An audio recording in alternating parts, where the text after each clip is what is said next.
নমস্কার বন্ধুরা, মা রান্নাঘর। আজকে কি রান্না হবে দেখুন। এখানে পেঁয়াজ নিয়ে নিয়েছি, হলুদ নিয়েছি, লবণ নিয়েছি, আর এটার মধ্যে মিক্সারে বেটে নিয়েছি। এটা আছে মটরের ডাল। আজকে মটরের ডালের পকোড়া হবে পেঁয়াজ দিয়ে। এবার ডাল বাটাটা ভালো করে মাখিয়ে নিতে হবে।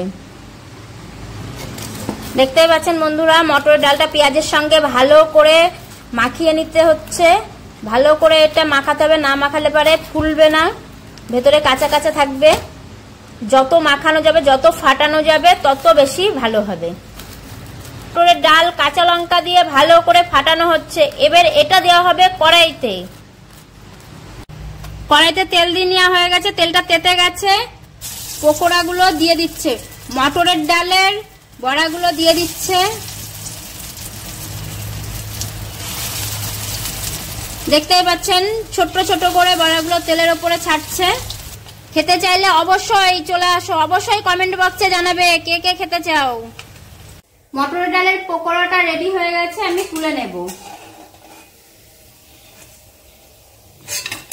দেখতেই পাচ্ছ বন্ধুরা, খুব সুন্দর ফুলেও গেছে, আর দেখতেও সুন্দর হয়েছে, মচমচেও হয়েছে।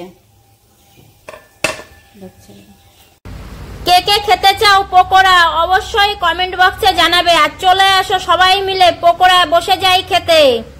আর একদমই দেরি করাটা ঠিক নয়, ঝটপট চলে আসো, এসে বসে যাও এই প্লেট নিয়ে। গরম গরম পকোড়া, টেস্টি পকোড়া। দেখুন বন্ধুরা, বড়াগুলো কত সুন্দর ভাজা হয়েছে। দেখতে পাচ্ছেন বন্ধুরা, সব বড়াগুলো ঠিক এরকম হয়েছে, একটা বড়াও কাঁচা নেই। আর এইভাবে বড়া করলে পুরো মুখে লেগে থাকবে।